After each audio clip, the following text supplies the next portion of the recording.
Sound check, one. How is it up there, Greg? Loud enough? You want more? Oh, no wonder.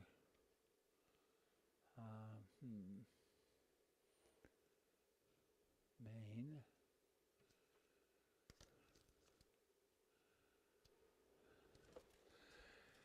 Testing to the broadcast. 1, 2, 3, 4.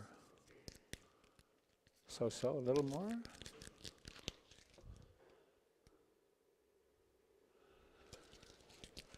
Test 1, 2, 1, 2, 1, 2. Yes.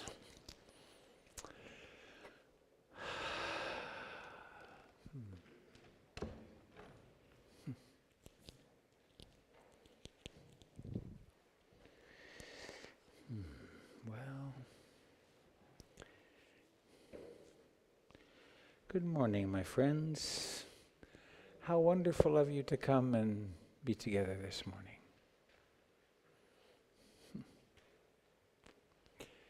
We have the blessing of a brand new couple. A wedding yesterday of Connie and Rod. So we have a, let's have what we call Buddhist applause. Have a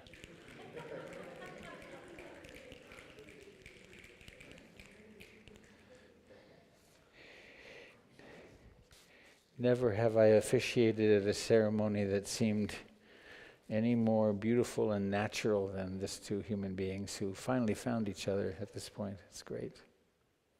Very lovely. Anybody here for the first time today?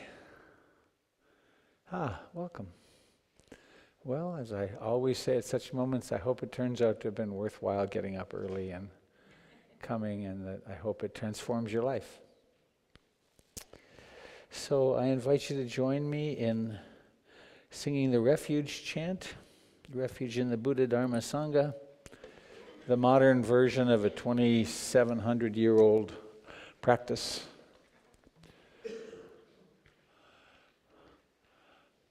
Wonderful thing about having an instrument, any tool you have.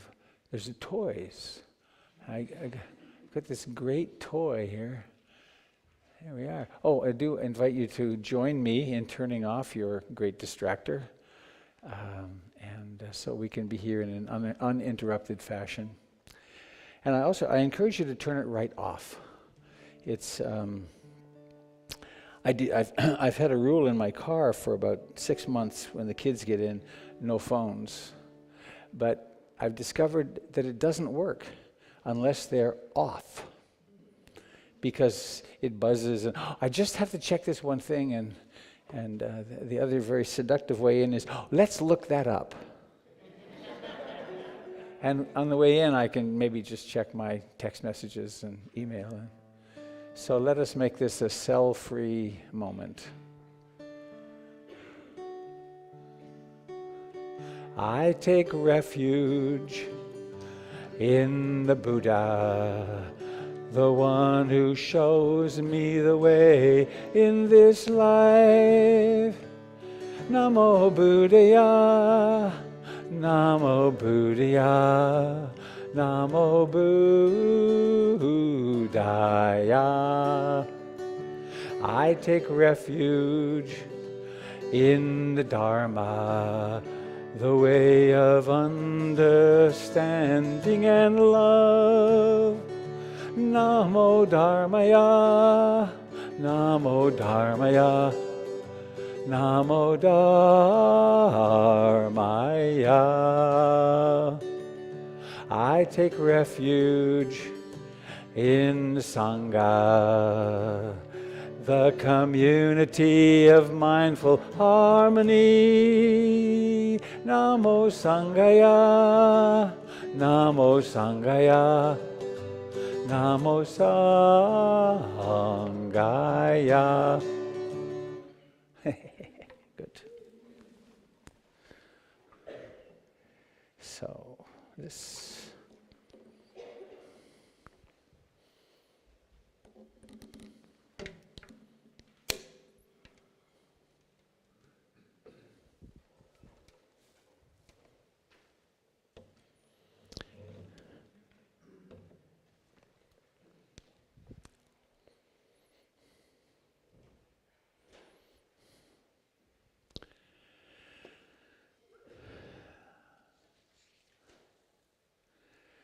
I invite you to to turn your hymnal to page 2.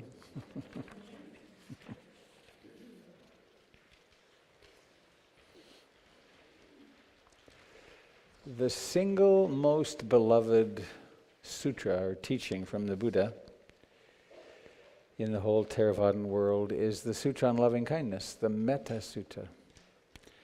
I've not heard this myself, having not been in the villages in Thailand, but I'm told by friends that sometimes before the sun is up, you can hear families chanting this in their homes.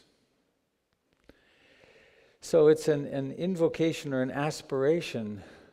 This is a good way to live. I'm going to be talking about this a little bit and the precepts today, moral and ethical behavior. So please join in as makes sense for you. And I guess I want to say this, having grown up Catholic, this is not magic. These are words. These are beautiful words, and they point in a direction. But by chanting this 10,000 times, one doesn't somehow get more brownie points for going up on the big ride. It's a reminder to be loving today. And if we chant it, then there's certain moments when these will pop up. So join in when it makes sense. This is what should be done by one who is skilled in goodness and who knows the path of peace. Let them be able and upright, straightforward and gentle in speech, humble and not conceited, contented and easily satisfied, unburdened with duties, and frugal in their ways, peaceful and calm, and wise and skillful, not proud and demanding in nature. Let them not do the slightest thing that the wise would later reprove, wishing in gladness and in safety, may all beings be at ease. Whatever living beings there may be, whether they are weak or strong, omitting none, the great or the mighty, medium, short, or small, the seen and the unseen, those living near and far away, those born and to be born. May all beings be at peace. Let none deceive another or despise any being in any state. Let none through anger or ill will wish harm upon another, even as a mother protects with her life her child, her only child. So with a boundless heart should one cherish all living beings, radiating kindness over the entire world, spreading upward to the skies and downwards to the depths, outwards and unbounded, freed from hatred and ill will, whether standing or walking, seated or lying down, free from drowsiness, one should sustain this recollection. This is said to be the sublime abiding, by not holding to fixed views, the pure-hearted one, having clarity of vision, being freed from all sense desires, is not born again into this world.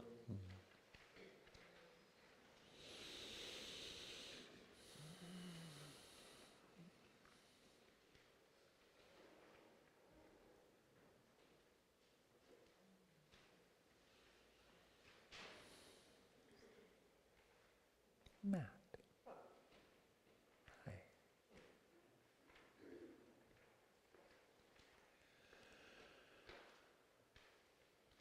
So,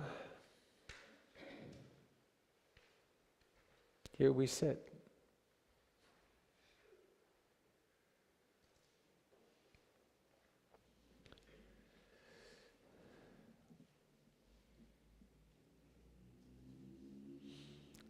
In hearing a history of Buddhism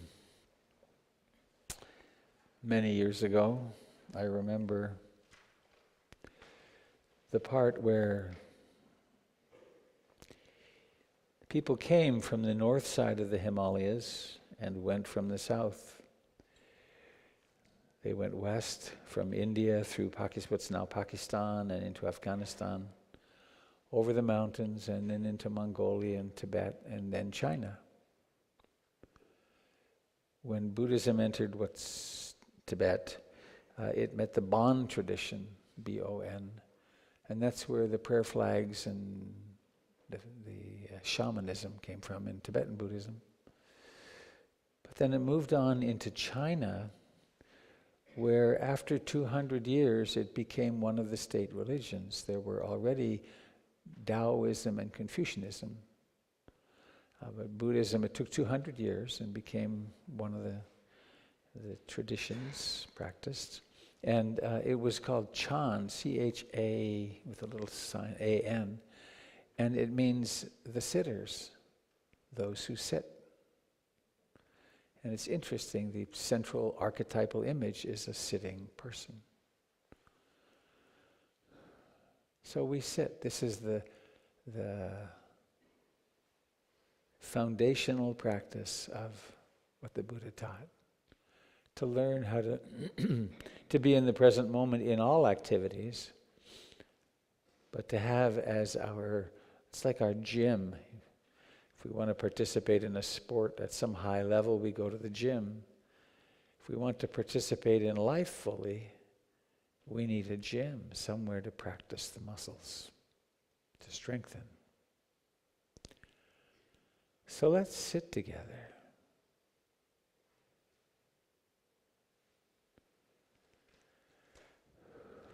Let's become aware of the miracle of awareness itself.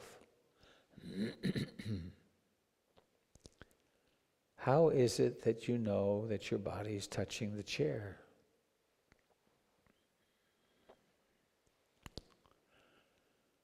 Or that there's life in the face?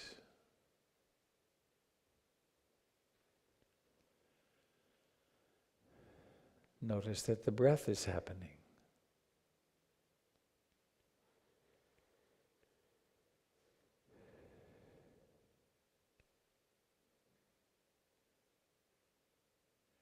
In fact, notice that your body, in your subjective experience,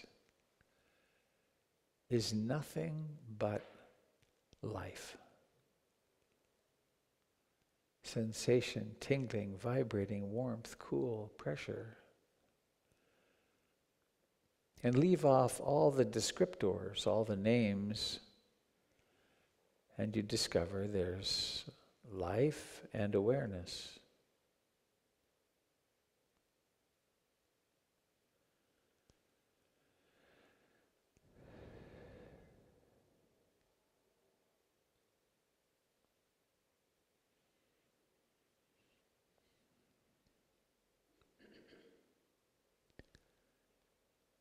And we include in the realm of observation the way that life manifests as thoughts, as emotion.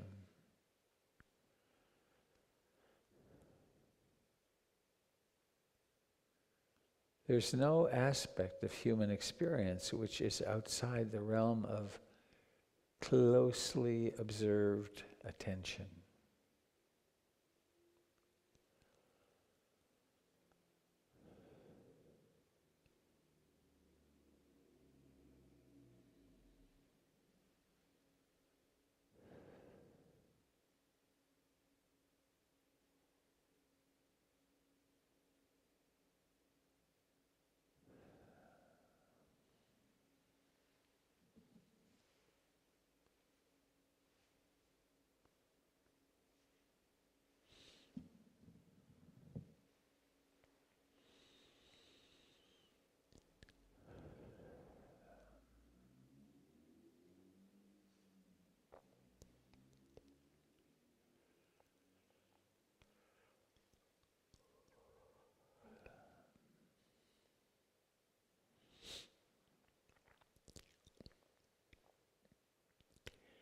If we were to take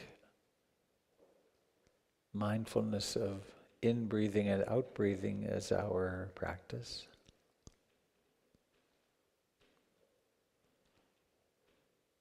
we could notice that every single breath, since the first one you took in this lifetime, has a beginning. It begins, rises to fullness, declines, disappears.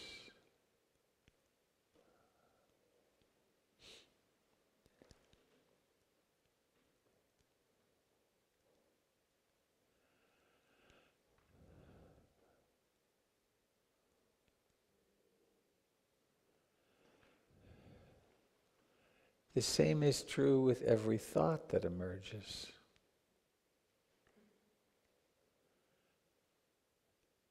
Everything that happens in the inner life and the outer life is process. There are no nouns in reality.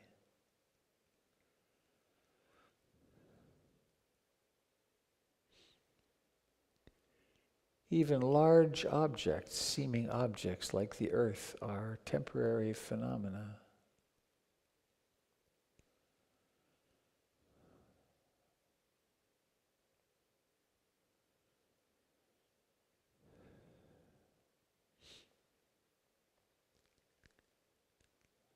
And so our exercise is to awaken in the midst of the various myriad trances of daily life, of ordinary consciousness.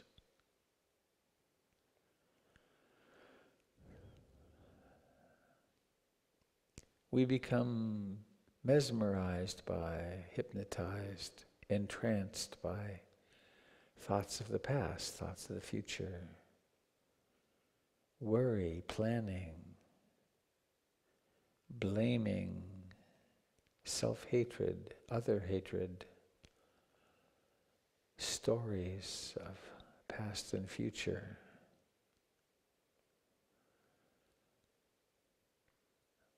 In a moment, there is recognition that it's a trance.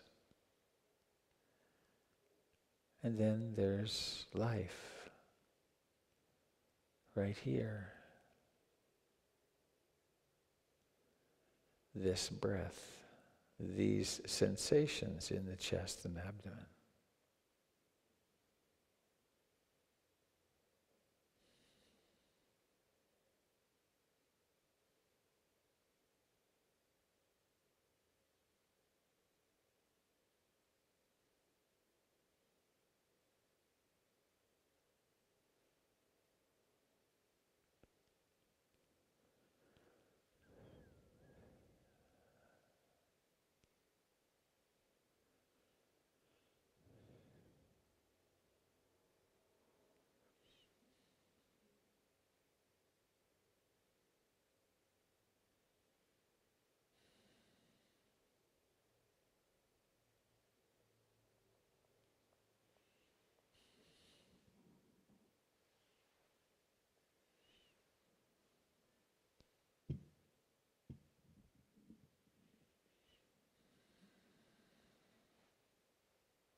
Mindfulness is the non-judgmental,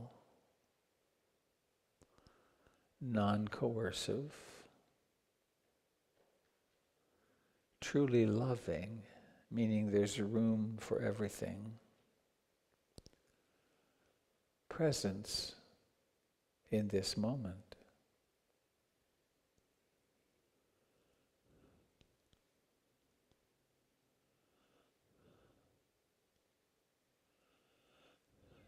Please notice if you are in combat with the mind. Is there something wrong with this present moment?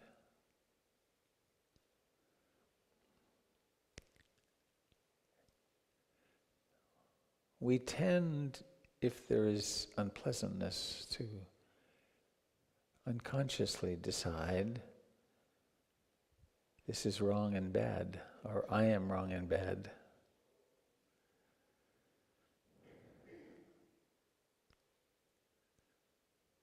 Let's see if we can replace that with curiosity.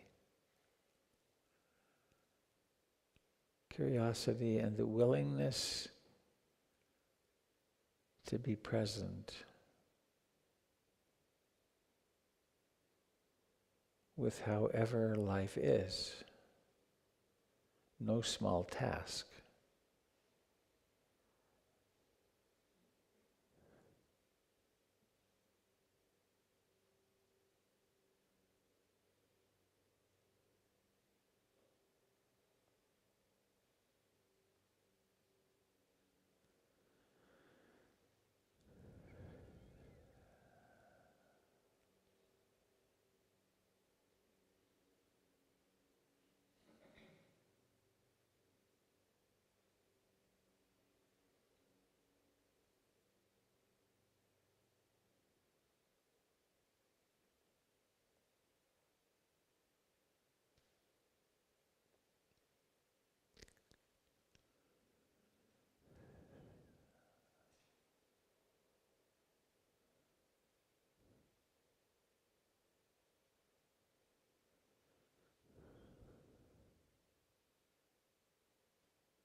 As we become more at home in our practice,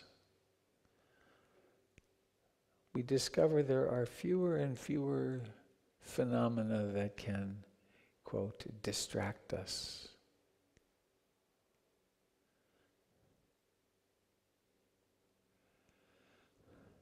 The inner storms, the outer jackhammers,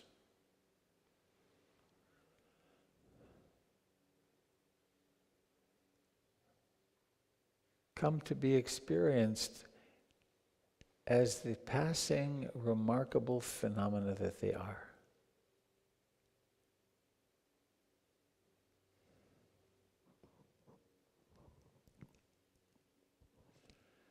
Nothing to resist.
in the act of sitting still, we undertake a profound fast from activity.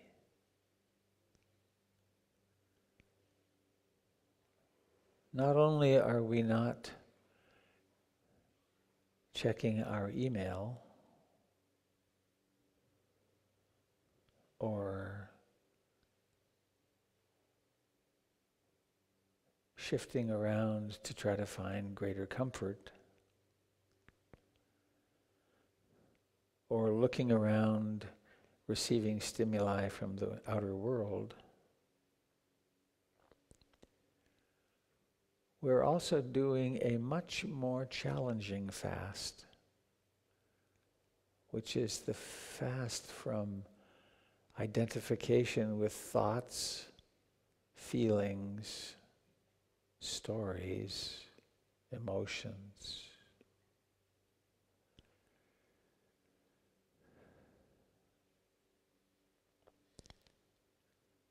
And it's this fasting from the process of creating a self-identity, an I, that makes it so unusual for anyone to practice this kind of meditation.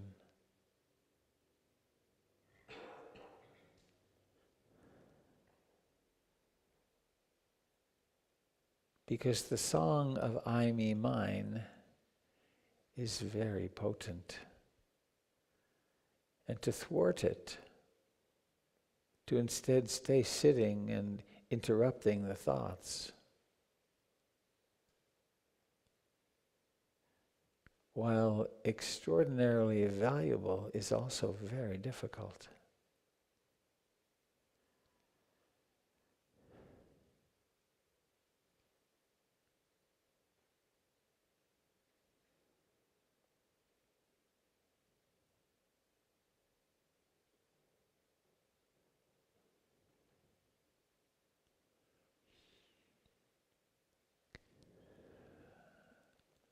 When discomfort arises, instead of shifting immediately to find pleasure or relief, we actually just stay rooted to the spot and come nose to nose with discomfort and disliking of discomfort.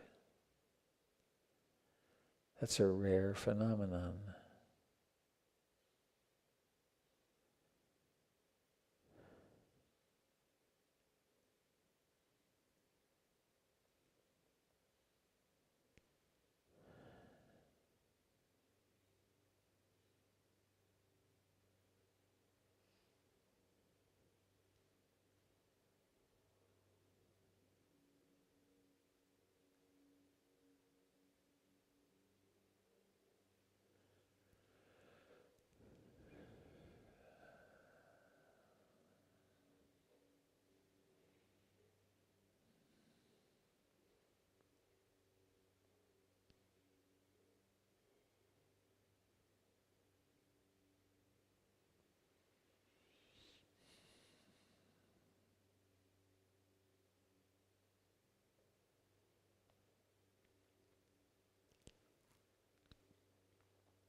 Before we end this period of sitting like a Buddha,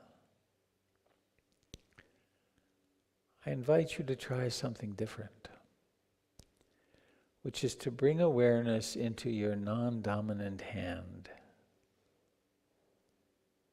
whichever hand you don't use for writing or other fine motor skills. Notice what you find there. Do you find fingers, a thumb, or do you find sensations?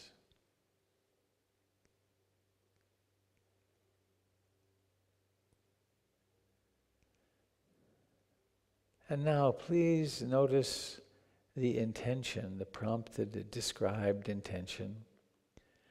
Not to act on it yet, but to allow this hand to detach from the other if they're together, and then ever so slowly make its way so that your middle finger will touch the tip of your nose. But don't do it yet, just notice the intention.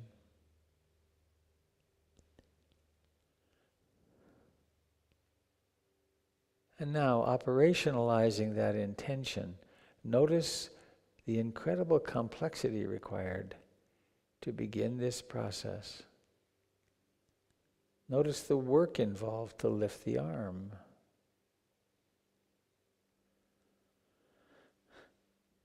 And notice the proprioceptive sense that has some sense of where the nose is in the universe. And see how it is to have your middle finger approaching. And notice the first moment when there's an energetic interaction that you can notice between the face and the hand.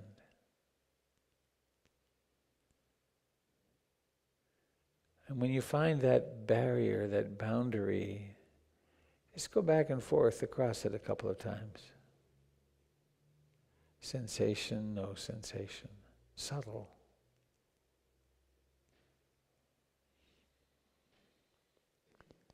And then allow your middle finger to come closer and closer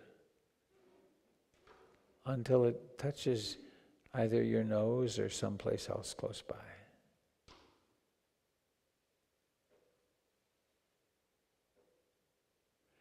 And notice the moment of contact.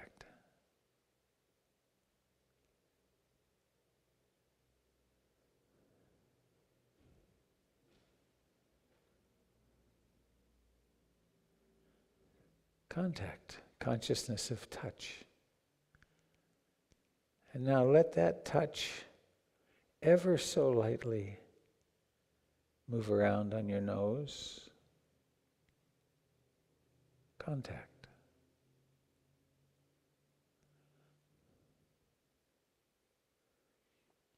And then let it leap off and find its way to your cheek.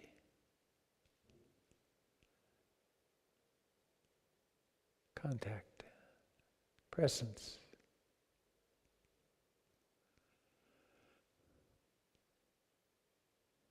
And I like to, when I do this kind of thing, to imagine that your fingers are finally touching the face of your beloved who you haven't seen for months or years. So you touch with extraordinary delicacy and love.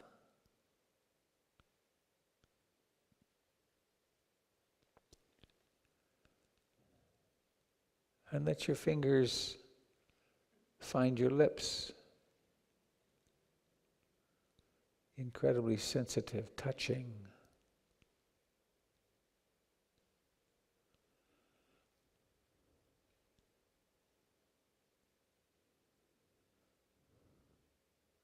And perhaps your eyes or eye. Touching. Contact.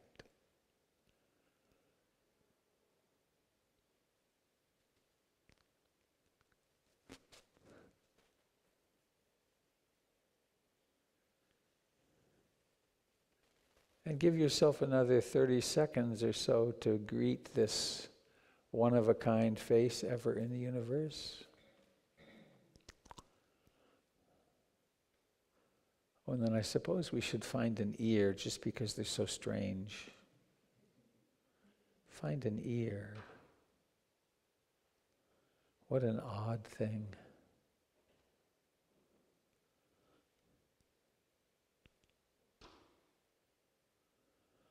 Contact, touching, and then letting the hand lower.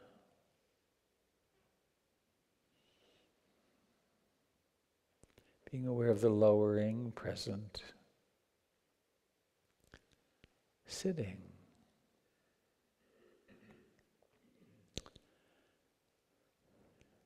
And next, let us notice the intention to let the eyes open. And then let them actually slowly, slowly open. Notice that it takes work.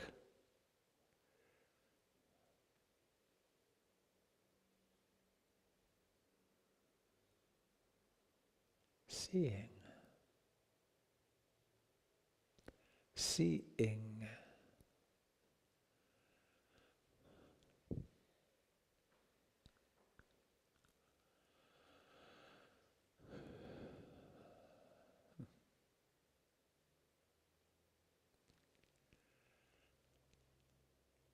And then there's always the remarkable question, who is seeing?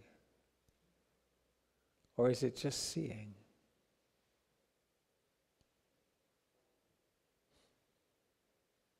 Seeing.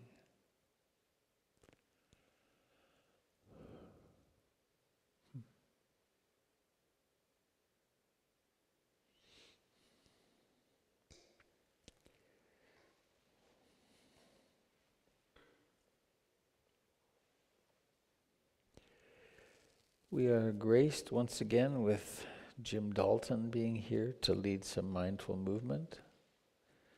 So I invite you to not abandon your practice, stay very present as we do the passing on of the sacred speaking device.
Okay, so we can kind of continue the same kind of practice that Robert started. Having discovered my face in the last 5 minutes, I really don't want to do 18 steps of the Shibashi routine. Let's just discover a couple of them. So, when we stand up, one of the most predominant sensations in the body is the pressure of our weight on the soles of our feet. So let's just explore that a little bit. Same kind of process that Robert was talking about. Intend to move your weight to the right by shifting your hips, and then feel what happens in the bottoms of your feet. And then intend to move back to the center and do it. And notice any shift in sensations, any change, any differences, any qualities. Moving to the left, there's an intention, and then there's an action, and then there's a awareness, a new awareness. We can do the same thing moving forward, coming back to the center, and then moving the hips gradually forward. What happens to the toes especially? And if we come back to the center, the toes relax. One teacher I had at one point used to say, find the 3 nails in the bottom of your feet. And for him, that meant the heel and the pad underneath what is this called? Ball. There you go. There. I had to touch it to find out. All right. The heel, the ball, and the edge of the toe. And on his workout slippers, you could see worn places where his heel had touched, where his ball had touched, and where the toe. Take your hips and move to the right and feel what happens to you. Move to the left and feel what happens to your right toe. And then take that same movement to the right and feel what happens to the left toe. He was kind of turning his toe into the ground in order to move his hips. Well, anyway, I don't know which came first, the chicken or the egg, but the hips moved and the toe moved. So, what we're going to do is try to get the 3 nails equally in contact with the floor, and then sink our knees, and then let the arms rise up, and just feel what's happening in the shoulders, and feel what's happening in the palms of your hands and the tips of your fingers. Now, if your attention is on just letting the arms rise and stay here in this position, you bring your awareness into the hands and say, to what degree can I release tension in my hands? Where's the effort needed to hold my arms in this position? What's extra effort that can be let go of? How light can I make these hands and arms? And then sinking down into the knees and dropping the arms down. There's a point when the movement stops and we're just surrendering to gravity between the shoulders and the tips of the fingers. We're not pushing back, we're not lifting forward, we're not pushing to the side, we're just letting the arms suspend from the shoulders, lifting up to the side. Is a different sensation of lifting. We lifted before, but it wasn't like this.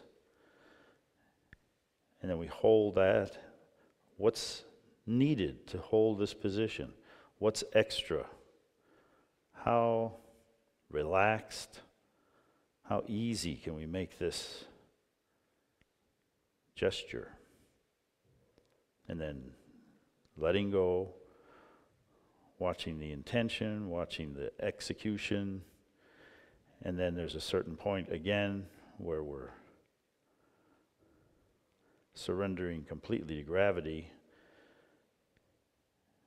We're neither lifting nor pushing out, pushing up, lifting up. We're just surrendering. So again, let's lift up to the side.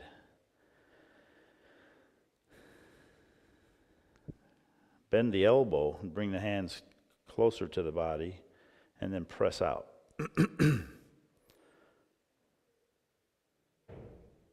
fellow that showed me this as a warm-up said, imagine that you're an underwater plant and the currents are just taking you in one direction and then another, and you're just paying attention to all the changes in the current.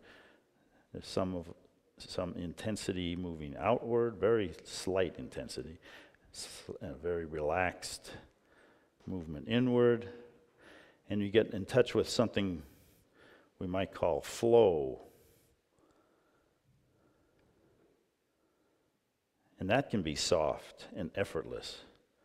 There is a certain amount of effort needed to keep this movement, this gesture going.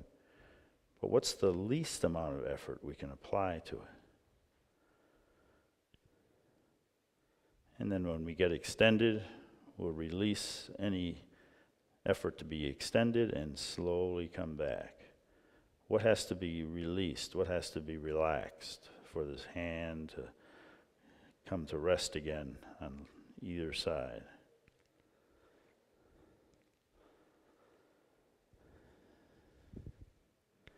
So we're doing these exercises in a room full of people. If we sink and rise, we might notice how close we are to the person in front of us. We'll go back down.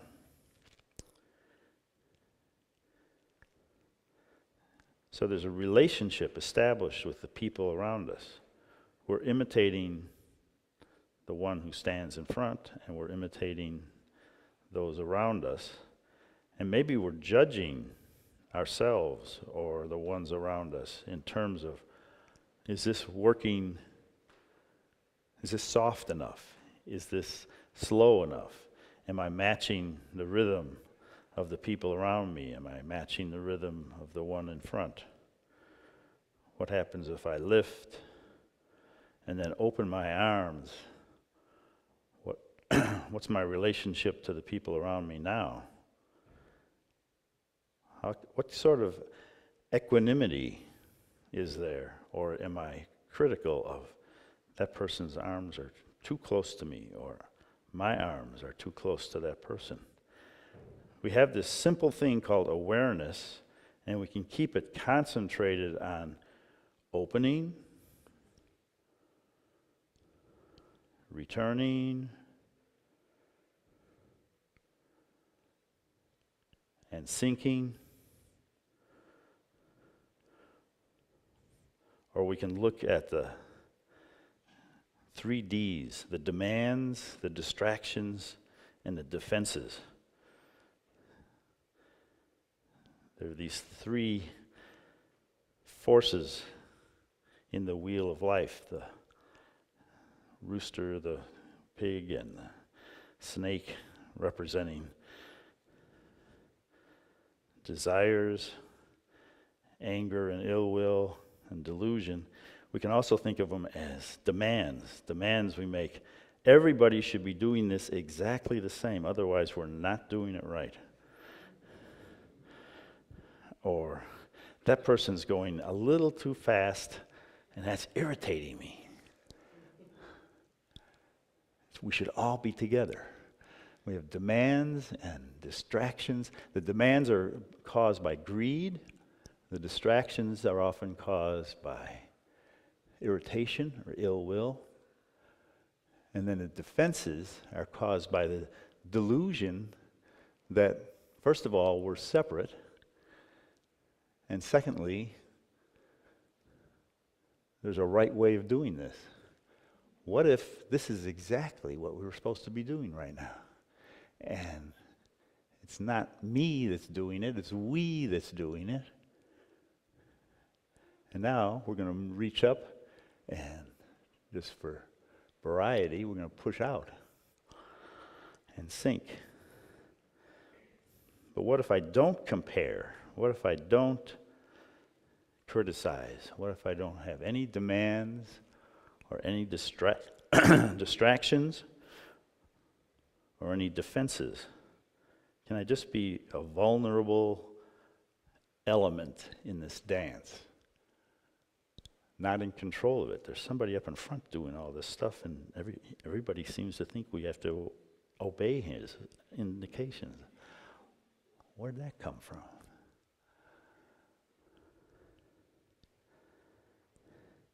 But there's a certain amount of vulnerability in being a part of a group. How comfortable is that for you right now? And then when you leave, an hour from now, you'll be in another group someplace, probably. And check out your demands, your distractions, and your defenses in that relationship.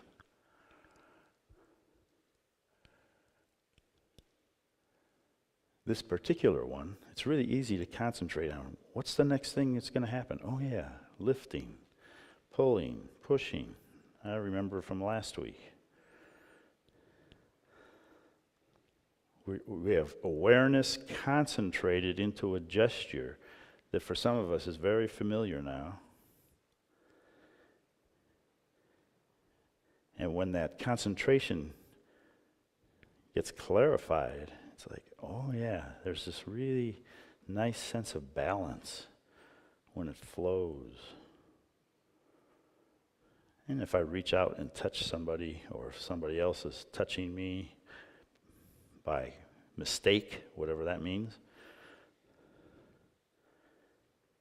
I accept it with equilibrium.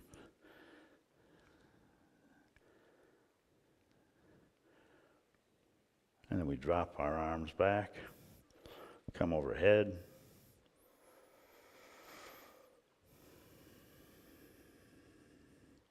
This slow movement gives us a chance to feel awareness in the body in different positions, and then feel the mood that's connected with activity of the body in relationship to other people.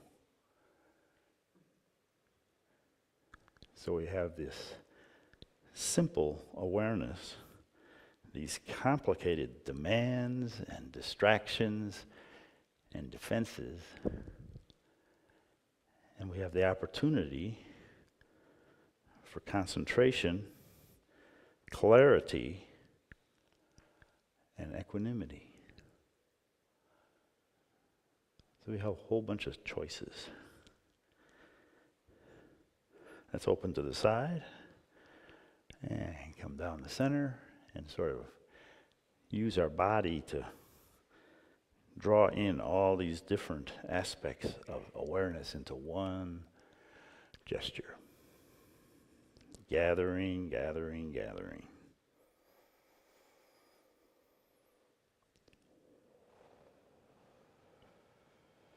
And then bringing our hands together in gratitude for everyone showing up and playing this silly game. Thank you very much.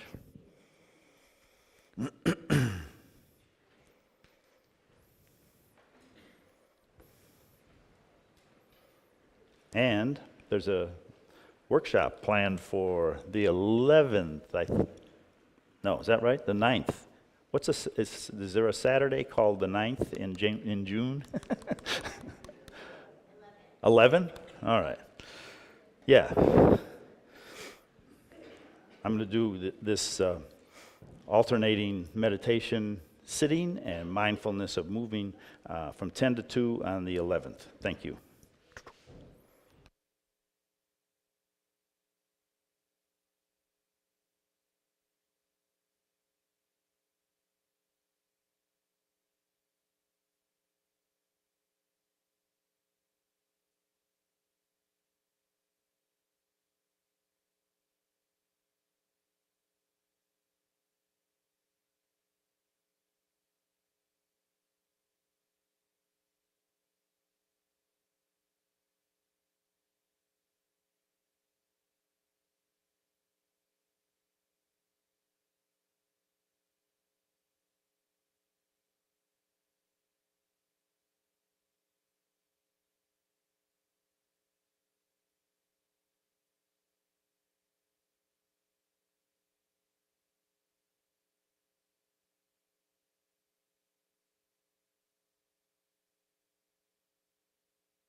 Hello? Oh, that's loud. Okay. Since this is time when we usually have announcements, there's nobody doing them, I have an announcement. Hi, I'm Jordan. I'm a practitioner here. And next Saturday, we are having a dance party in the meditation hall, Saturday night. Yeah, it's going to be kind of ecstatic dance style, but my DJ said she's going to keep it pretty shanti since it's meditation hall. But we will have a DJ. We'll be bringing some bass and some just celebrating the community we'll be building a big altar here, and you can bring fruit and flowers, whatever represents community to you. Oh, and then, so she'll be doing a set for about an hour, and then we'll have an opportunity for people to bring their own music and kind of just bring some community involvement into it and kind of have people, yeah, I'm doing it.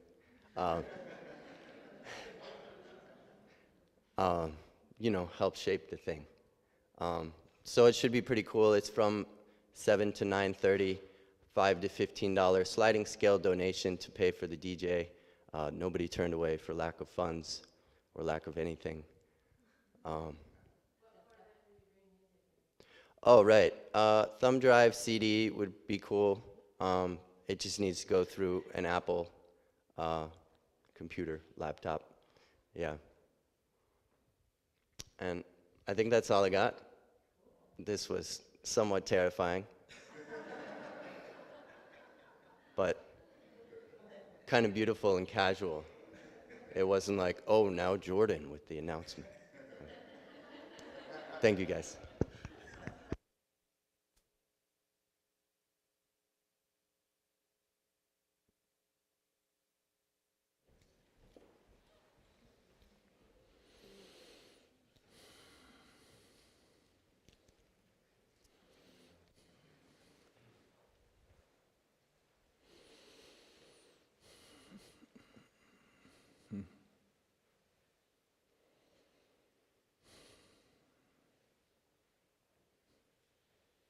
It's such a feast sitting up here. Just great. After 30 years, the anxiety goes away a bit.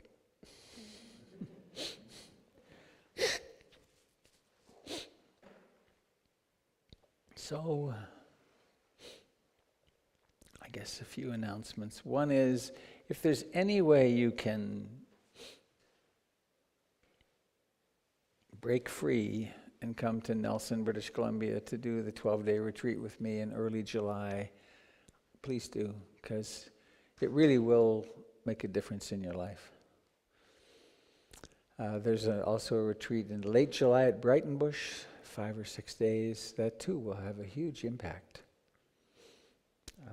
As you could experience this morning, to stop and sit together for half an hour or 40 minutes brings a different kind of basic sanity in, right? I always feel different after sitting on my own or particularly together here.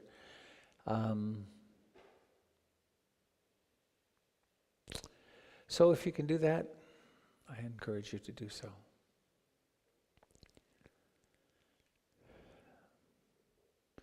Matt will be available after our meeting today for 3 people I saw to meet. And maybe I'll sign up. I haven't seen you in so long. Matt is a person of extraordinary heart and depth and great understanding of spiritual practice from both a Buddhist and a Christian contemplative perspective. So great to have an opportunity to speak with him. We have a marvelous library. Had has worked on it over years. If you want to read something, there's lots there. Someone coming in. Come in, come in. PIMC is your place. It doesn't belong to anybody other than those of us who participate. It's part of the structure that we have in this culture of non-profit organizations. And I had several conversations yesterday at your wedding that were beautiful conversations with people that I've known in this context now for 5 to 15 years, I guess. And what's happening is that between myself and them, and between them, something of a truly deep connection is occurring. And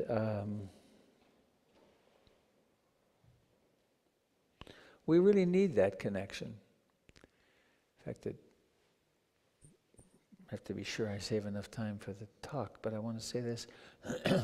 I will send out today a link on the listserv that was sent to me. It's a TED Talk, but in very abbreviated length. We have a view of addiction, which is that you put a substance into your body one way or another for a bunch of days or weeks, and then you become homeostatically addicted, and the body requires it, and then you have an addiction. Well, this fellow looked back on some of the research of this, and how do we know that's how it works? And he looked at the rat studies, and if you take a rat and put it in a cage and give it access to cocaine or heroin in water, it'll become terribly addicted. Shortly, quickly. But he tried a different experiment in that he created what he called Rat Park. And the rats had lots of room, they had friends, they had sexual partners, and they had lots of stimulation. It was like really a rat heaven. It's like a rat-gated community with friends. It's a communal gated community. Guess what? The rats were not interested in the substances. Why are we having such an epidemic of substance abuse? Because we're desperate to connect somehow.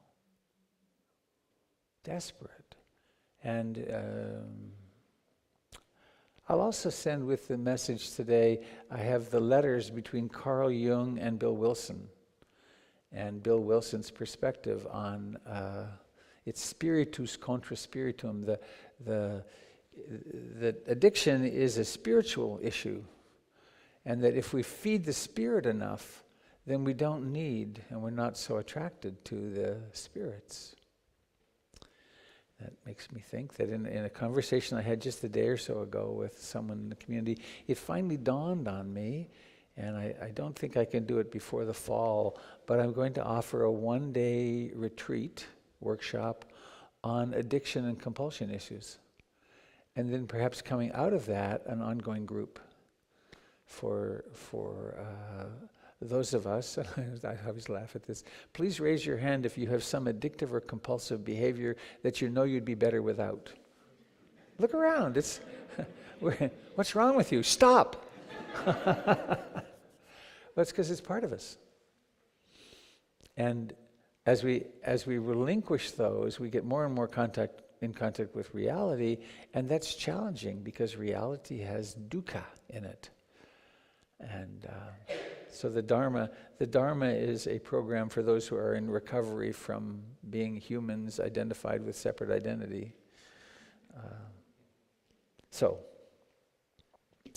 And lastly, the reminder to support your community, please, financially. There's a box back there. There's ways to do it online. The best way is to do a monthly contribution and be part of the stewardship circle. I always want to go sustaining circle. I listened to NPR during the begging month, the begging week, because it's part of what we have to do given the nature of this culture. In Asia, there are 3,000 people meditating today at a retreat center in Rangoon called Tatanayekta. The women signed up to cook for them today 7 to 10 months ago. 3,000 people are being fed by the women of Rangoon because they understand the value of practice. So I encourage you to give freely from your heart, and also to recognize, to do the practice and realize giving is a lot more pleasure giving than taking for ourselves. It's really true. Research is very solid on it. So make use of the practice of giving to PIMC and yourself and elsewhere. Okay.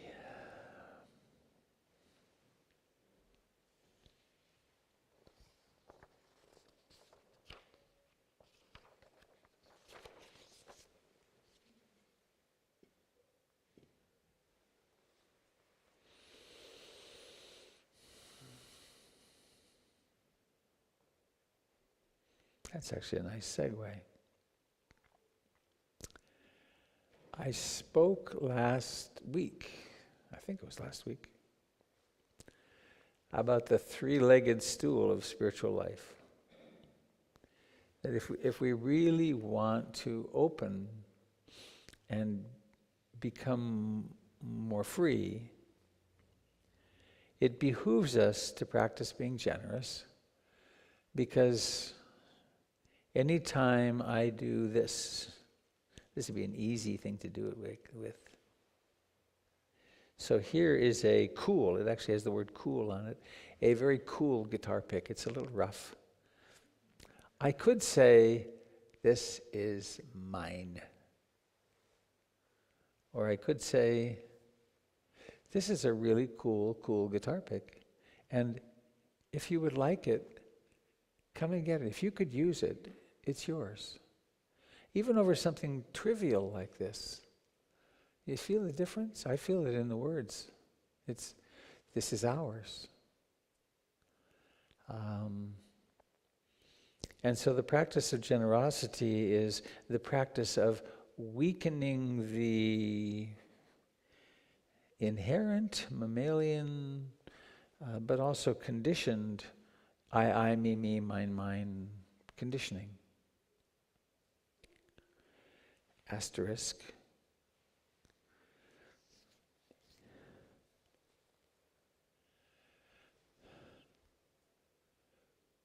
We spring out of the earth, and we are part of the ecology of being. We're no different, except in our details, than the Douglas firs out in the garden, though they likely will live longer, or these beautiful flowers, or our pets at home. We all came out of where? Who knows? Something mysterious as could be. We were born, and then we went through somebody training, and we'll live our lives, and then we'll disappear. Just as I'm feeling very successful, I planted asparagus roots about 2 weeks ago, and there's asparagi. It's incredible. They grow this much in a day. We're not supposed to cut them and eat them. You have to wait 2 years. But if I want my asparagus to grow well, and I did, I filled twice before in very clay soil.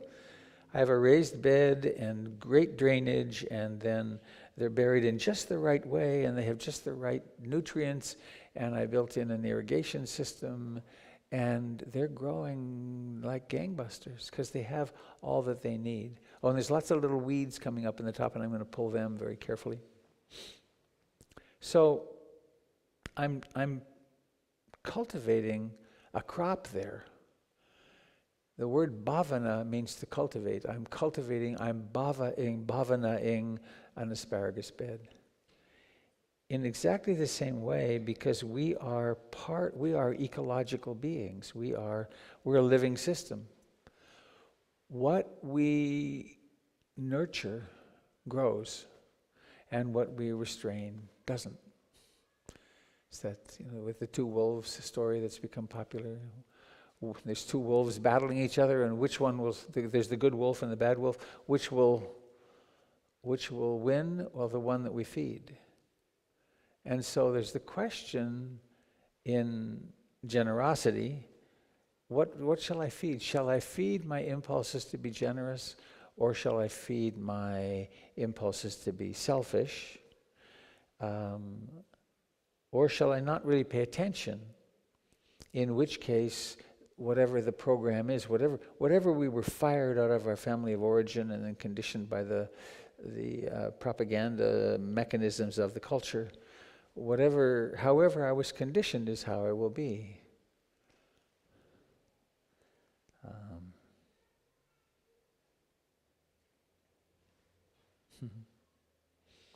I mean, in internal debate, I have 2 bowling balls in here, and I sometimes use them at this point. You can just imagine me rolling a bowling ball. It tends to keep going in the direction it wants to keep going unless you deflect it. You have to, a body in motion, blah, blah, blah, has to be push. So it's the same with us. Do I want to become more generous or not?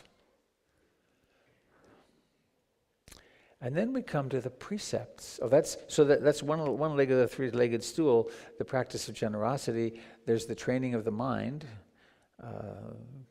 the heart mind, and then there's the practice of moral and ethical behavior.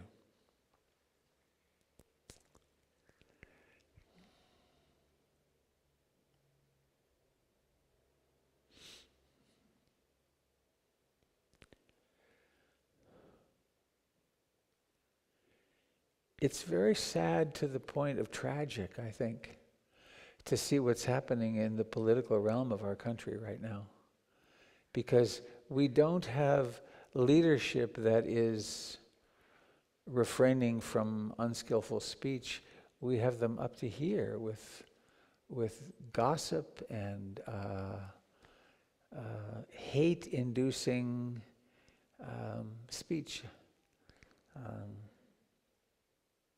And we humans are prone, and we're prone to being revved up, and it's pretty easy to connect into our anger. Makes me think I went to the first, when Bernie Sanders was here, I think maybe the only time or the first time I went, and while I appreciated and enjoyed the leanings socially, I really felt uncomfortable with the anger in the crowd. That the crowd was angry. And it's kind of like, I had a friend take me to a Blazer game way back when the Blazers and Los Angeles were the two great teams, and I was taken to one of the playoffs, and I never played basketball as a kid. If it's ice hockey, I can watch a hockey game and kind of get into it, but watching these incredible athletes, I mean, they were like Rudolf Nureyev with a ball. They were astounding. But why people would be screaming for one team or the other made no sense to me. It's like, right? Who cares? They all came from somewhere else. But this tribal thing. But my friend said he would never take me to another game because I kept looking at the crowd and saying, "This is weird." Like, strange. Makes a difference to not have played. I know I can watch downhill skiing on TV, and I love it. It's like, whoa, look at that. But then, so if we want to cultivate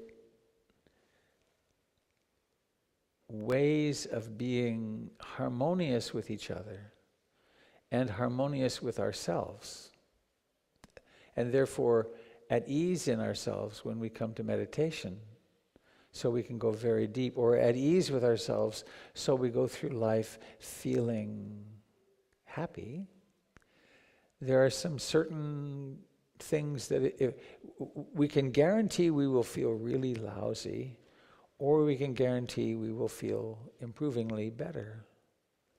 And one simple way of framing that comes in the form of the 5 precepts.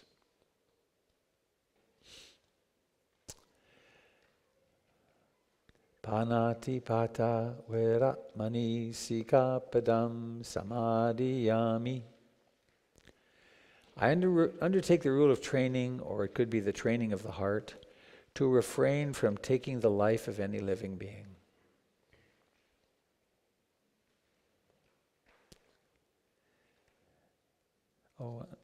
As a preamble to this even further, the thing that really got me when I first saw these, coming from my 10 Commandment childhood, was that these are not thou shalt not or thou shalt. These are the rules for operating in life, in such a way as you can be happy. And you can do what you like, but do so with your eyes open and see what works and what doesn't work. So this Rule of training to refrain from taking the life of any living being. Imagine, I remember I heard Achan Samedo say this many years ago. Imagine how different the world would be if we simply wouldn't kill each other.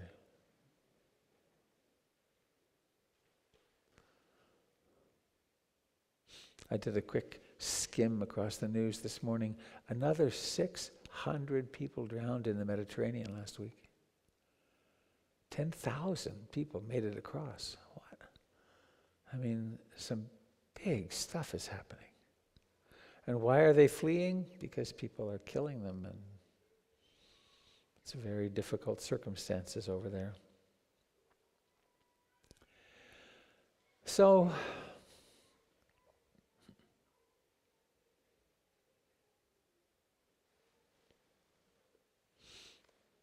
we can take this into our own lives and minimize the amount of carnage we leave behind us.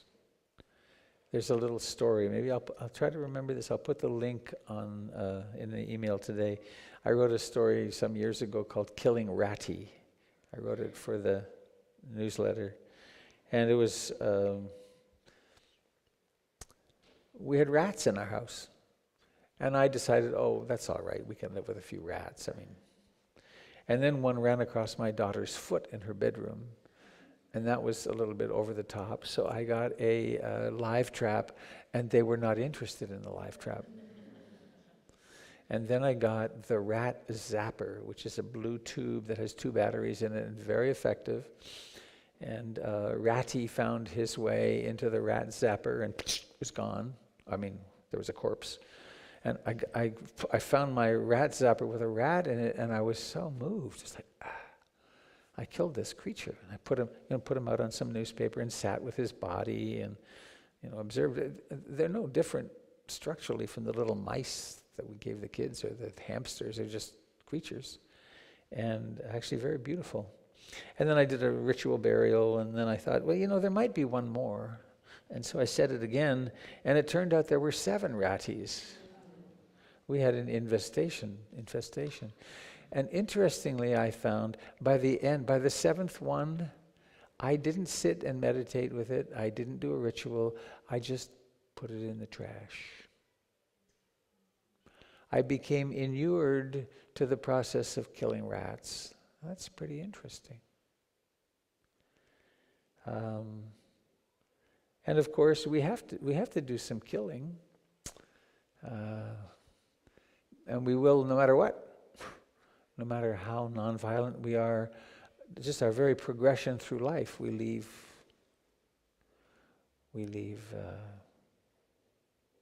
other creatures who either fed us or who we accidentally ran over in our car or something. So to minimize that and to minimize our intentional killing, our legal system makes a big difference between hitting someone by accident with your car and going up on the street and chasing them and getting them with your car. And in the heart and in the mind, it's quite a difference too, right? It's I want to do this versus that happened.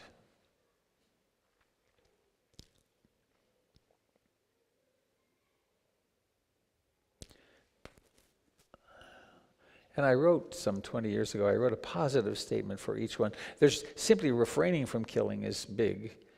But there's a positive statement, I aspire to become kind and of service to all beings. That in addition to not killing, why are we here? That's one of the purposes also of community, to be able to have friends that we can really support and care for. Adina dana veratmani sikapadam samadhiyami. I undertake the rule of training to refrain from taking that which is not freely given.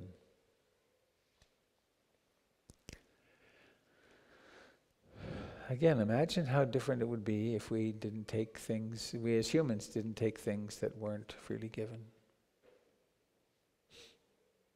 And we teach this to our kids. With my grandfather, discovered that my father had stolen a knife, a cheap pocket knife. He made him take it back to the store and confess. And then as they left the store, he said, well, you're old enough for a knife. Let's get you a real knife. I had the same experience when I went out collecting money for the Red Cross, and I wasn't collecting for the Red Cross, and I had to go back to take it back. My son took some, I told him, we were in the hardware store, one of those, not a monster like Home Depot, but a family thing. And he was playing in some chain bits, just junk, the cuttings of chains. And I just didn't want to him to take them. So I told him, don't take that. And I got home, and there it was. He'd taken some of it. And it had no value, but it had important moral value. So I took him back to the hardware store, and the guys were great. I showed them this, and he took this, and they went, oh my goodness, do we have to call the police? I don't think so. and he did a beautiful apology. And something similar happened with my daughter. And I guess another similar thing was when the children turned, I forget if it was 12 or 13, we started paying adult fees for them at the theater. And several, over the years, I've had numerous children in my life, they said, well, no, don't. I can still be 12. But the modeling was, well, no, actually you're not 12, you're 13 now. It's different. And there's an uprightness of heart that we're trying to cultivate. And they watch us. If we're being sneaky, nefarious in some way, they spot it. Similarly, if we're being generous, they notice that. So, as one practices this, it gets harder and harder. When I go to my physician's office, they have giveaway pens, and they are there. They're advertising, but when I want or need one, it just doesn't feel right not to say, "Could I have a pen?"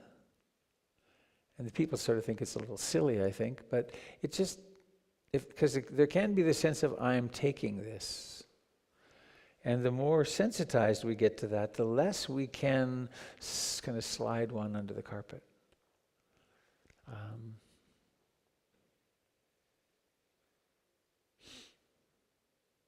So I invite you to think with all of these, but to think, are there any ways you're not being quite above board with yourself or with the world? And you can take these out a long ways, and they can get so far out there, impossible to follow. Like, am I using more than my share of the world's resources? Well, yes. What can I do about it? Well, I can begin to do what I can to reduce that.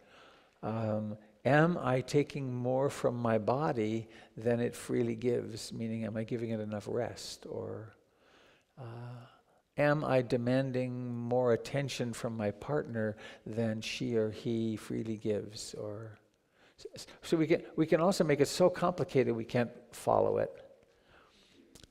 So this, at least following a simple taking of objects is very helpful. And the antidote for that is I aspire to be generous to all beings. Generosity creates a sense of having a lot.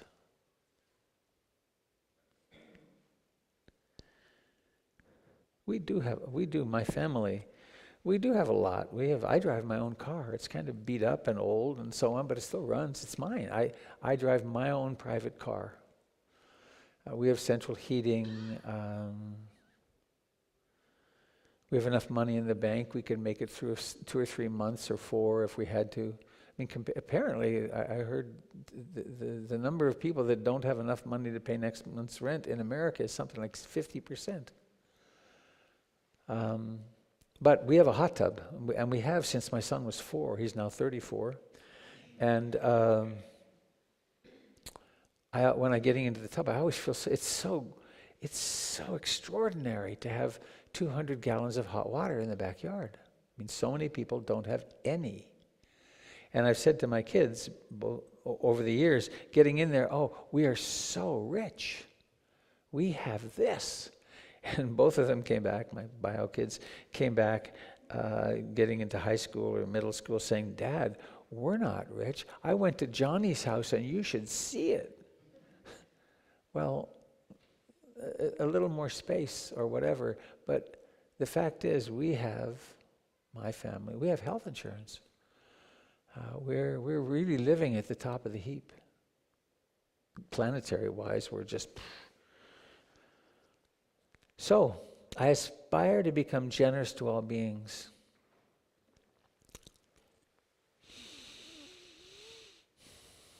Number 3. Kamesu micha chara veratmani sikapadam samadhiyami. I undertake the rule of training to refrain from sexual acts which cause harm.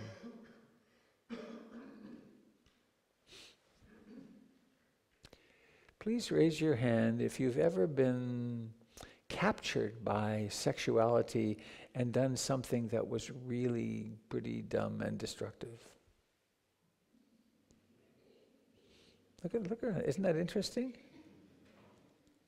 Why don't you control yourself?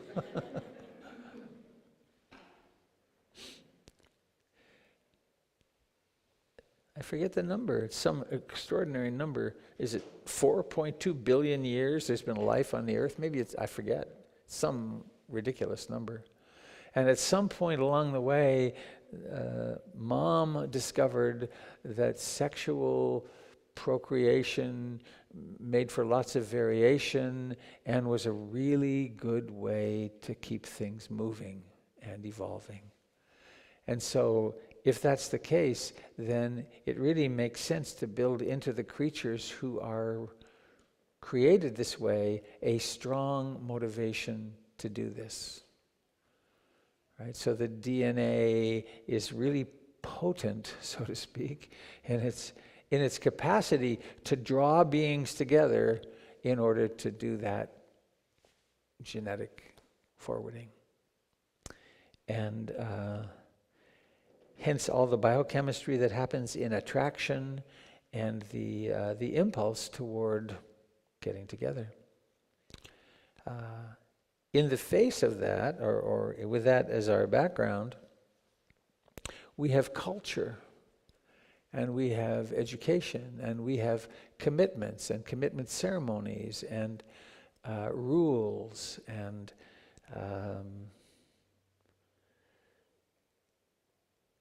so those are all really important in order to focus this incredibly powerful energy, so that it doesn't run us so much as it can.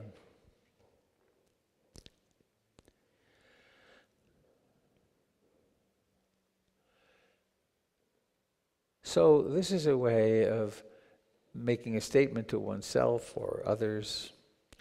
I'm going to do my best to be responsible with this incredible energy. And the positive statement I like a lot. I aspire to nurture love, relationship, and beauty.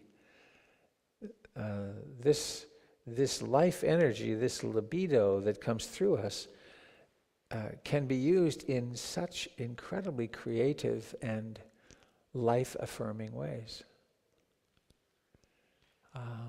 To meet another person deeply in love and to express that love physically and emotionally can create something of extraordinary beauty, of transcendence sometimes. People have awakening moments while being sexual.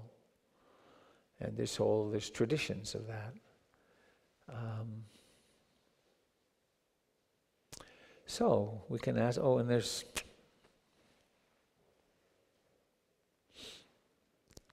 I won't ask for a show of hands, but note for yourself, have you ever been sexual when you didn't want to? When it harmed you? Or when it harmed the other person? Those were times of it wasn't skillful use, right? There There were a couple of times in my life where I really, really, really wanted to say no, but I felt so badly, codependently, that I harmed myself by being sexual with somebody. And it just wasn't what I wanted to do. And here it is, what is it, 30 years later, still feels a bit yucky. It's like, ugh. Though I got a more mature perspective on it at this point.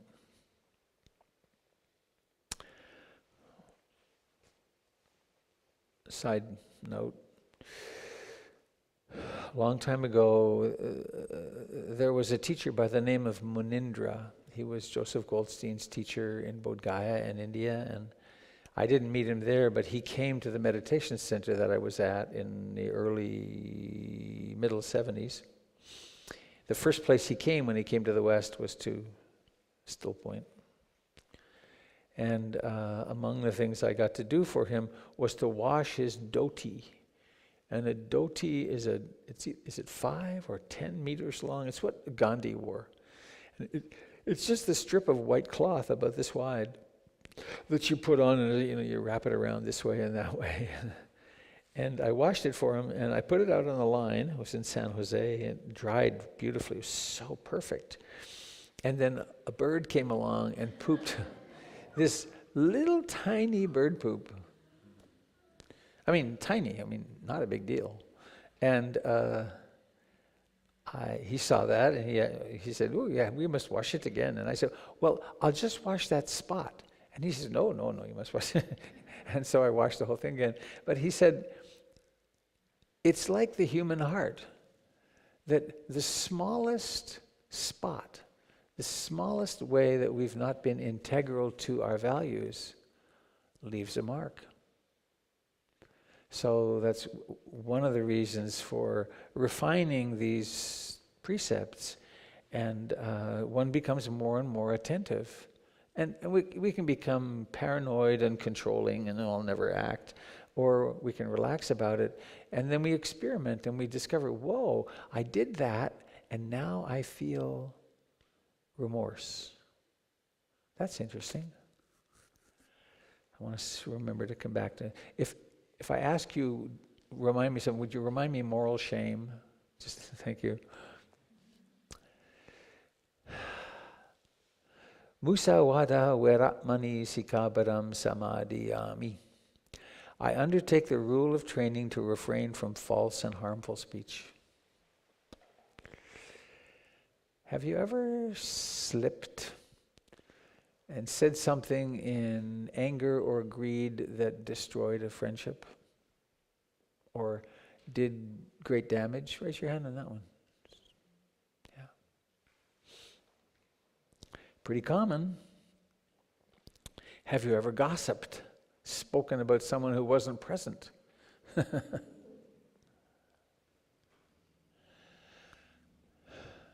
Our outer speech and our inner speech are of great importance. That's why the modeling that's being offered to us, I mean, you certainly couldn't let children watch the political debates that are happening, the political discourse, because that's not the way I would want my children to talk. So, when about to speak, is what I'm going to say true? Is it caring? Is the purpose to be useful? Is it gentle? And is it possible it could be heard at this time? Is this the right time? Is it timely? If we run our speech through those filters, there's lots of times we won't speak. Whenever I speak of this topic, I remember a time, 3 years ago, I guess, with Jennifer, where something had happened. I forget the context completely. I forget the content. But we were having conflict texting. Now that is a stupid thing to do. I mean, email and texting with emotion is useless. I've never found that it resolved anything. It's like down the toilet. But she wrote me something and she was wrong. I knew she was wrong and my position was right, and so I wrote it very carefully. And then I paused and I thought, true? Yes? Yes, damn it. Gentle? Well, not so gentle. Intended to fix things, yep. And timely. And even with all that, I pushed send. This was 9 o'clock in the morning, and there was not a peep from her until we got home that night. And she was hurt. And that was a moment of self-destruction and self-destructiveness and destructiveness in the relationship. And it took some work to build the bridge back over that. Why did I do that? I, me, mine. I wanted to be right. And there was an investment in being right. There was a greater investment in being right than in being in connection at that moment. And then a second or two later, or later when I realized what an effect it had, it was clearly wrong speech. So I guess along with that, I want to encourage us to be very gentle with ourselves, because it's challenging to live in harmonious ways with loved one, with family of origin.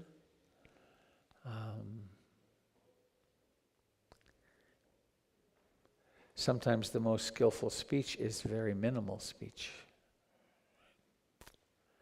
I know I went through an era in my life, in my 30s, when I was discovering how much anger I had toward my mother.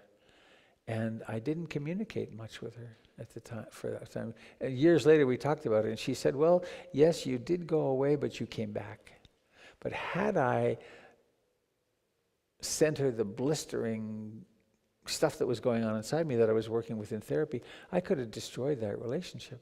It wasn't about her anyway. It was about my own perceptions of what had happened 35 years earlier.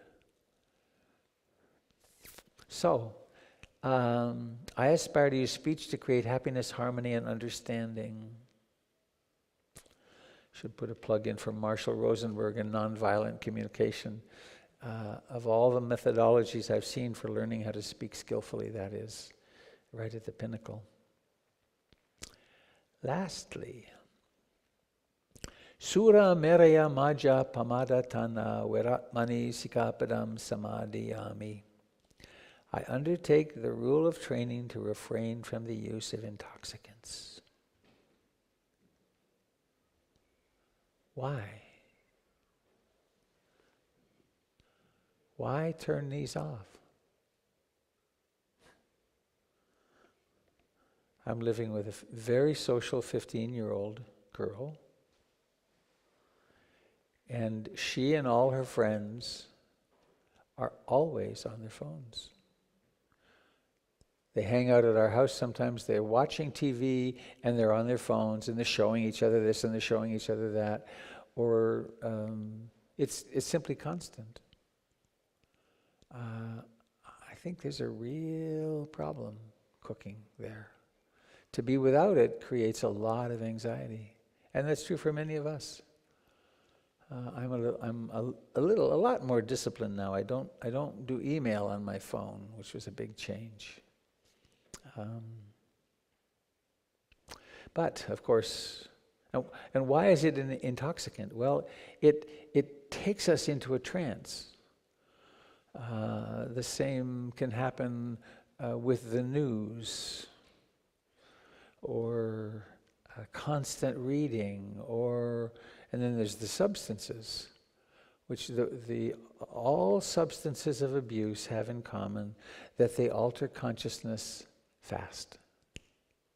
Nobody abuses antidepressants, right? Can I have some of your Prozac, right? Nobody abuses, I guess, ibuprofen. Maybe I guess I've been known to have use it more than makes sense because of the aching and so on. But so it's very easy with intoxicants to go to bad and wrong, shame, you're a bad person. And I think the Buddhist teachings are beautiful in that they ask the question, is this really helping you? Oh, I'm missing one of the huge ones too, of course, food. Food, we can and do use food to distract and keep ourselves busy and numb, and lots of things. So the question is really, what am I avoiding? And one of the ways to find out what I'm avoiding is to stop. And to see how hard it is to stop. And to do that with great gentleness. One of the purposes, I think the main purpose of relapse, is to go back into the mind and discover what more there is to learn. It's like, well, here I am doing this again. Whoa. And look at the price. And it's been my own experience over my lifetime that things have fallen away as I've realized that the price was too high.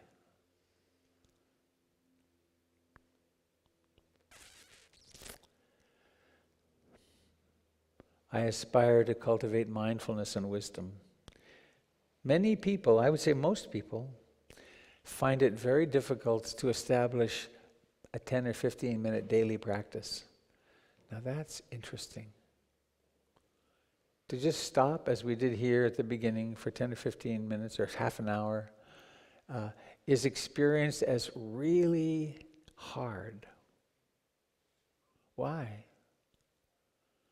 Well, it's because we're facing that which we don't face otherwise. We're nose to nose with our life, with the feelings or emotions or thoughts and so on. And we can complicate that even further with substances, which inevitably have a hangover price. And so we move further and further from the opportunity or the possibility of simply being present and awake, alive in the present moment, with enough consciousness to notice moods and thoughts as impersonal, as weather. So I hope you're hearing this not in the good and bad framework. It's more skillful and unskillful. And just as we cultivate mindfulness and concentration and patience and loving kindness and compassion, there are two mental factors which are known as the great protectors. And they are moral shame, hiri and ottappa, and moral dread. And it's not shame as in the affect, certainly isn't shame as in shame-based identity. It's shame as in, yikes, I did that and look what happened. Does not feel good. Wish I hadn't done that. Shame, remorse. It's like, oh, darn it. It's also not, what a stupid person, you did that again, you're a bad. It's not that either. It's really, ooh, I did that and look how hurt I am, or look how hurt that other person is, like around that stupid text pressing. That really didn't feel good. Felt good in that little nanosecond, right? Ha-ha. And then, oh, feels bad. And then moral dread is closely related. It's the mental factor that I've done something in the past, and I'm about to do it again, and a certain premonition arises, which is, ooh, I've done this before. I've done this before 500 times. It's always turned out the same way. Do you think it will turn out the same this time? Probably not. But it's that sense of, I don't want to feel that again. So it's a beautiful perspective which says that our moral and ethical compass is built right into our organism, presuming we had a normal first year or two.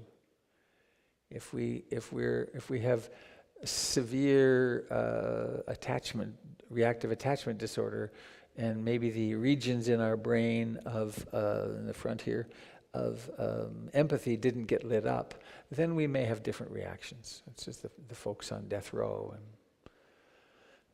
such folks, difficult. So, moral shame and moral dread.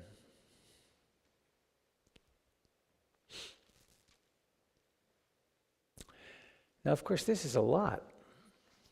I expect you to have your term papers done by a week from now, with 5 pages each on each of the precepts, including complete confessions of all the times you have failed to live up to these rules. It's funny, in my confession as a child, a Catholic confession, I would always lie to the priest because I had no idea what I had done, what sins I had committed. Weird. I lied to my parents 3 times, and I was nasty to my sister. Weird. But we can look, in the AA world, there's the searching and fearless moral inventory. We can look back over our life and see where where we haven't been so skillful. But day to day, and this is the way I encourage you to use these, and to become familiar with them, maybe to pick one that, if you gossip, try not gossiping for a week. Try not talking about anybody else who isn't there for a few days. So to use these as guidelines to support that leg of the stool, which is moral and ethical behavior. And then to act with body, speech, and mind more and more connectedly, more and more attentively. And when you put that together with generosity and then the moral and ethical behavior, and then we're practicing mindfulness and concentration and loving kindness, it gets to be quite a synergistic momentum that we get more and more mindful. We, as Ruth Denison used to put it, Dalink, once you have the Dharma, you can no longer get away with yourself. So these become more and more apparent. It's kind of as a feeling in the body. Gosh, I guess I can't do that. So thank you for listening. I do invite you to be very gentle with yourselves around these, and also be very awake about them and see how they can be extremely useful to you. So thank you so much for listening. And I hear the dulcet tones of young people. So please let's form a big circle. Thank you, those of you that joined us on the internet, for being here today and whenever you listen to this.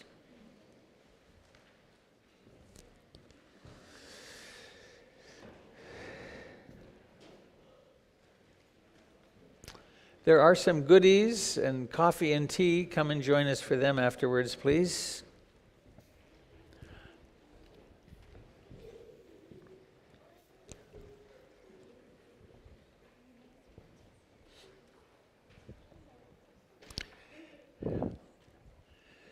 Thank you, Monica, for your wonderful presence with the kids today.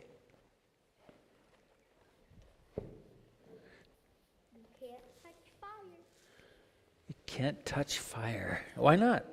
Because it'll burn you. Will it? You sure? Yeah. Yep. Really? How do you know? Because I touched fire before it burned me. You did? So you learned from your experience, huh? Cool. And my mom said it to me.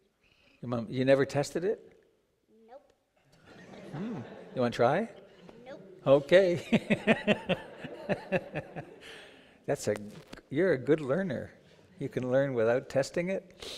I'm impressed. So let's hold a hand. Can I hold your hand? Yeah. Oh, you get this one. Is that all right? Yeah. Okay. Yay. Look what I And got can- with me. That's beautiful. Can you hold his hand? That's nice. You want to put it on your wrist while we do this? Yeah. All right.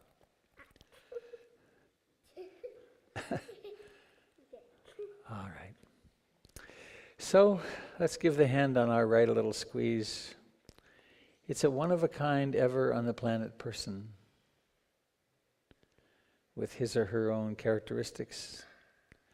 And let's wish this person ease in following the precepts and becoming more generous. And the person on your left, giving that particular hand a little squeeze or a stroke. And what would you wish for this person in your most generous heart of hearts?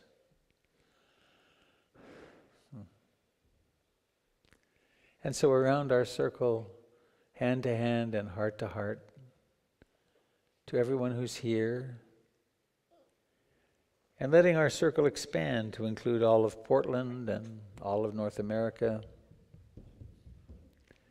and all of the earth, this little living mystery. To all beings everywhere, our brothers and sisters of the air, the earth, and the waters, may we all remember how exquisitely precious this life is, and may we be free. All right. Do we have someone to do the singing? I do. You're the one? Oh, there's 3 of you. Can you all get together? Both of us had our hands up, Both of you had just now? so both of us sang. How about you? Why don't the 3 of you come together? Here, come around here. We can make room for everybody. Oh, no, wait. Come on over here. Come over here. You can come too. Huh? All right. I want to do the singing. Well, the 3 of you are going to do it. This is called sharing. You remember that? All right. So here, let's everybody we'll do it like a baseball bat. Hold it like this. Get your hand on too, young fellow, and come close. Come close. That's getting close. Yeah. All right. Whenever you're ready, go. Go. May all beings be happy. Go ahead. May all be. Huh? Want me to start? I'm kind of shy. All Beings be happy. May all beings be happy.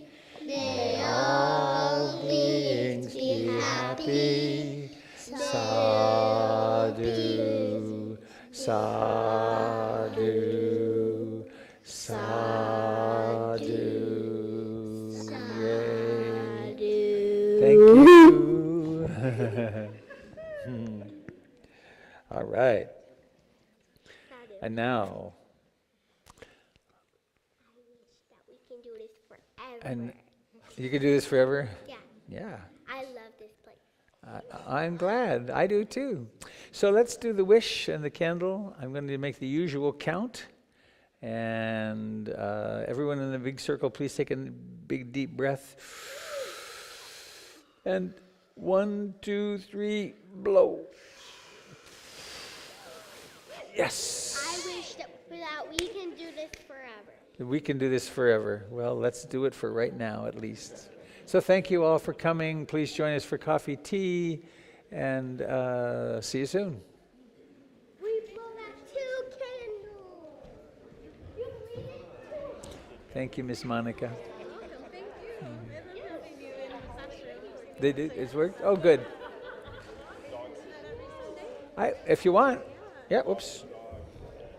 I didn't want to intrude, but I'd love. I want to give you a hug. Hang on. Oh, hang on. Just like. Oh, let me put this away.